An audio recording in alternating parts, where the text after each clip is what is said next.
कक्षा 10वीं लोकवाणी कंपोजिट हिंदी संयुक्त हिंदी में आप सभी का स्वागत है।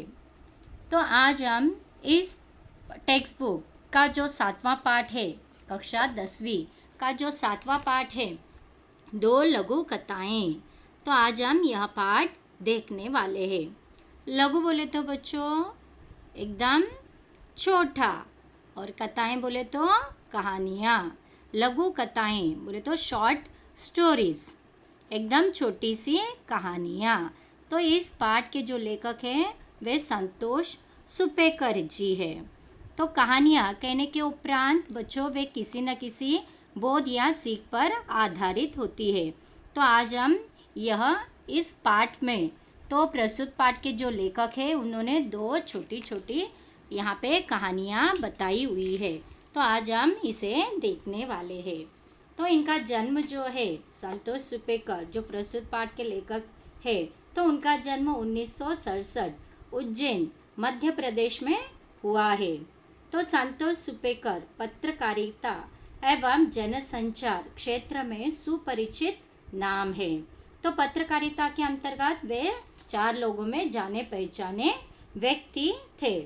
तो आपके पत्र, कविता, लघु कथा, कहानी, यह साहित्य की भिन्न भिन्न विधाएं हैं बच्चों। विधाएं बोले तो पद्धतियाँ, समीक्षा, साथ ही साथ वे समीक्षाकार भी थे। समीक्षाकार बोले तो यहाँ पे किसी साहित्यकार के साहित्य की त्रुटियों को, उनकी गलतियों को तो वे दिखाने का काम भी वे करते थे। और व्यंग लेख, व्यंग बोले तो किसी को चिढ़ाना या हंसी मजाक उड़ाना, तो इस पर भी उनका लेख जो था वह वे लिखे करते थे। तो विविध पत्र पत्रिकाओं में नियमित प्रकाशित होते रहते हैं। तो इनकी प्रमुख कृतियां हैं साथ चलते हुए, हाशिए का आदमी, बंद आंखों का समाज, हंसी की छींके, लघु कथा संग्रह है, चेहरों के आर पार, यथार्थ के यक्ष प्रश्न, काव्य संग्रह आदि। तो प्रस्तुत पाठ के गद्य संबंध है, गद्य संबंधी। तो यहाँ दो लघु कथाएं दी गई है। प्रथम लघु कथा में बेटे का अपने माता पिता के प्रति प्रेम, लगाव तथा माता पिता का बच्चों की मांगों की पूर्ति तथा उनके जन्म भूमि से जुड़ाव दर्शाया है। जिन बच्चों का जन्म गांव में हुआ है लेकिन आगे की शिक्षा के लिए वे शहर में आकर अपनी शिक्षा पूर्ति करने के उपरांत यहाँ शहर में अच्छी खासी तनख्वाह वाली नौकरी तो पा लेते हैं, लेकिन बाद में अपने जन्म स्थान बोले तो गांव में वे 4-5 या 1 हफ्ता भर से ज़्यादा वे नहीं रह पाते। तो उनकी इस प्रकार की अपेक्षाएं रहती है कि उनके ही माता पिता यहाँ शहर में आकर उनके साथ रहे। तो यही बात उन्होंने इस कहानी में बताई हुई है। तो देखेंगे बच्चों वहाँ दूसरी लघु कथा में संस्कार कैसे किए जाते हैं, इसे बड़े ही सुंदर ढंग से लेखक ने दिखाया है। तो यहाँ पे संस्कार, भारतीय संस्कार तो अपने छोटे नन्हे बच्चों के ऊपर कैसे किए जाते हैं अपने, तो यह बात उन्होंने इस कथा में बताई हुई है। तो देखेंगे इसे। पहली जो कहानी है उसका नाम है अर्जी। तो पाठ में आए हुए जो कठिन शब्द है, उन कठिन शब्दों का अर्थ बच्चों मैं बताऊंगी, तो आपको पेंसिल से वहाँ पे लिखनी है। अर्जी शब्द का अर्थ है प्रार्थना पत्र। लिखिए बच्चों, अर्जी शब्द का अर्थ है प्रार्थना पत्र। हर वर्ष की तरह इस वर्ष भी राघवेंद्र पत्नी बच्चों सहित अपने पैतृक कस्बे में आया हुआ है। पैतृक का अर्थ है पुश्तैनी। पैतृक का अर्थ है पुश्तैनी या पुरखों से संबंधित। कस्बे बोले तो गांव। तो राघवेंद्र जो था हर साल की तरह इस साल भी अपने पत्नी को लेकर बच्चों सहित अपने पैतृक बोले तो अपने पुश्तैनी पुरखों से संबंधित जो गांव था जहाँ पे उनके माता पिता रहा करते हैं, तो वहाँ पे वह आया हुआ है। नौकरी से छुट्टियाँ न मिल जाने की मजबूरी के चलते वह चाह कर भी हफ्ता 10 दिन से ज़्यादा यहाँ नहीं रुक पाता है, लेकिन उसकी इच्छा रहती है कि अम्मा बापूजी पूरे साल नहीं तो साल में 2-4 महीने तो उसके साथ मुंबई में ज़रूर रहे, बच्चों को संयुक्त परिवार मिले, दादा दादी का भरपूर प्यार मिले। अनीता उसकी पत्नी भी यही चाहती है। तो यहाँ पे राघवेंद्र और उसकी पत्नी जिसका नाम है अनीता, वे दोनों इस प्रकार से चाहते थे कि उनके दादा और दादी यानी अनीता के सास ससुर जो है वह मुंबई आकर उनके साथ, तो यहाँ पे केवल चंद दिनों के लिए नहीं, 4-5 दिनों के लिए नहीं, 2-3 महीनों के लिए मुंबई में आकर उनके साथ रहे। बोले तो उनके बच्चों को भी संयुक्त परिवार का प्यार मिले, स्नेह मिले दादा दादी का। यही सोचकर उन्होंने 5 कमरों का फ्लैट खरीदा है। पर न जाने क्यों अम्मा बापूजी वहाँ बहुत कम जाते हैं, साल भर में एक आध बार, वह भी चंद दिनों के लिए। तो यही सोचकर राघवेंद्र क्या करता है मुंबई में, तो यहाँ पे 5 कमरों का वह फ्लैट खरीद लेता है कि अम्मा बाबूजी आने के उपरांत उन्हें भी एक अलग सा कमरा चाहिए। इसी उद्देश्य से वह 5 कमरे वाला फ्लैट खरीद लेता है। लेकिन वे आते हैं साल में एक आध बार, लेकिन केवल 5-6 दिनों के लिए ही। बापूजी आप और अम्मा 4-6 दिनों के लिए नहीं, 4-6 महीनों के लिए आया कीजिए। इतनी जल्दी लौट जाते हैं तो मन कचोटने सा लगता है। तो यहाँ पे मन कचोटना यह मुहावरा है बच्चों। कचोटने का अर्थ है चुभना, मन को चुभना। ओके, तो उसने पिछली बार उनसे जब यह कहा तो वे बोले थे, बेटा मैं कितनी बार कहूँ तुझसे कि वह छोटा सा कस्बा, बोले तो गांव ही हमारी जन्म और कर्म भूमि रहा है।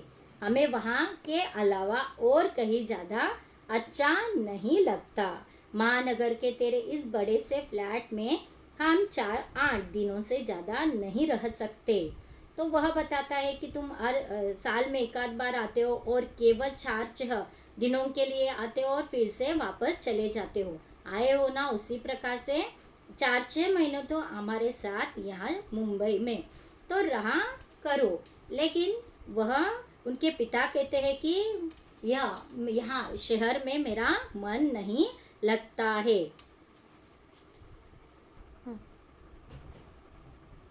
आज शाम वह बचपन के अपने कमरे में घुसा, लाइट ऑन की और कोने में रखे बक्से की ओर बढ़ गया।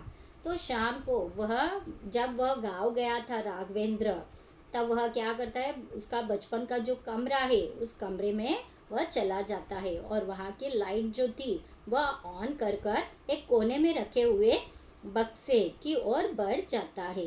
तो उसके बचपन का साथी, उसका प्यार, लकड़ी का बड़ा सा बक्सा, तो एक कोने में बचपन में उसका साथी हुआ करता था वह लकड़ी का बक्सा, तो उसे खोलने के उद्देश्य से वह उस कमरे में चला जाता है।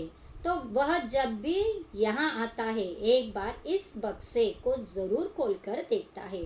बच्चों जब भी वह गांव चला जाता है ना, उस कमरे में वह अवश्य चला जाता है और उस कमरे में जो लकड़ी का बड़ा सा बक्सा है उसे खोलकर वह देखता है। हर बार उसे वह जो है नया दिखाई देता है, हर बार उसे देखता है, लेकिन जब भी वह देखता है उसे नयापन उसमें दिखाई देता है। सहज उत्सुकतावश उसे खोला। 6ठी, 7वीं, 8वीं कक्षा के कोर्स की कुछ पुरानी किताबें, तो इस बड़े से लकड़ी के बक्से के अंतर्गत उसकी जो 6ठी, 7वीं और 8वीं कक्षा की कुछ पुरानी किताबें थी, साथ ही साथ ज्योमेट्री बॉक्स था उसमें, और किलवाले तलवे के फुटबॉल शूज़। किलवाले बोले तो यहाँ पे कंपनी ब्रांड का नाम है बच्चों। किलवाले तलवे के फुटबॉल शूज़ थे और एनसीसी की एक्स्ट्रा ड्रेस थी और पुराना फोटो एल्बम, और भी जाने क्या क्या था उसमें। बार बार देखने पर भी इन चीज़ों को देखने आने की इच्छा मरती नहीं है। तभी उसकी नज़र एकाएक पॉलीथीन की एक थैली पर पड़ी। एकाएक बोले तो अचानक, तो तभी उसकी नज़र जो थी ना, अचानक एक पॉलीथीन बोले तो प्लास्टिक, और थैली बोले तो पिशवी, मराठी में इसे पिशवी कहा जाता है। और अचानक उसकी जो नज़र है वहाँ के प्लास्टिक की एक थैली पर पड़ जाती है। अरे इसमें क्या है, तो यह देखने के उद्देश्य से उसे वो खोल लेता है। आपसे पहले तो इस पर नज़र कभी पड़ी नहीं थी।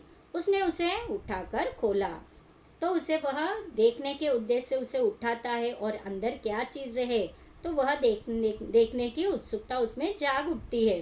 अंदर पीली पड़ चुकी कागज की छोटी छोटी सी पर्चियाँ मिली और उस प्लास्टिक पॉलीथीन की थैली के अंदर छोटी छोटी पर्चियाँ बोले तो चिट्ठी, तो यहाँ पे एकदम पीली पड़ चुकी थी। बोलती वह जो छोटा था ना, बचपन से संबंधित है, जुड़ी हुई यादें है उसकी, तो एकदम पुरानी वहाँ पे कागज था वह, इसी कारण वह पीला पड़ चुका था।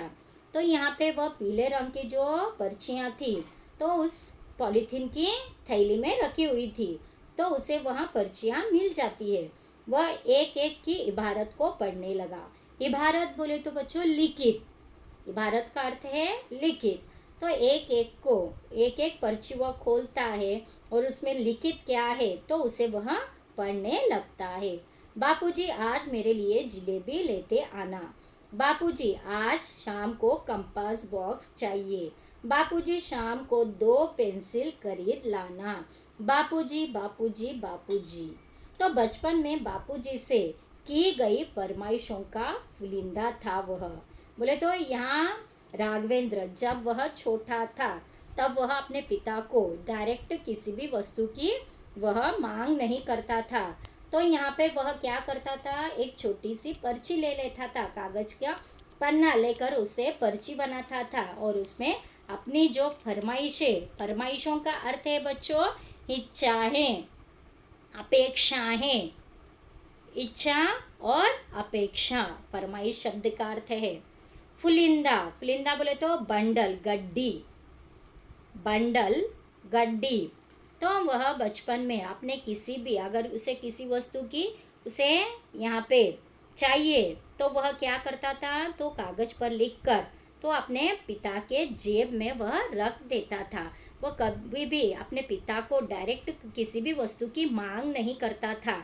अपने वांछित इच्छित वस्तुओं को तो वह कागज पे लिखकर वह उनके पिता की जेब में रख देता था और पिता क्या करते थे, उस जेब में रखी हुई पर्ची वह खोलकर उसे पढ़ते थे और शाम तक जब वे ऑफिस से घर लौटते थे तब वह वस्तु लेकर आते थे और राघवेंद्र को दे देते थे। पढ़ते पढ़ते उसकी आंखों से आंसू आ गए। तो इसे पढ़ते पढ़ते उसके आंखों में से आंसू आने लगे थे। तो इसके आगे का जो पार्ट है हम नेक्स्ट वीडियो में देखने वाले हैं बच्चों। अगर आपको मेरा वीडियो पसंद आए तो इसे प्लीज़ लाइक कीजिए और सब्सक्राइब कीजिए।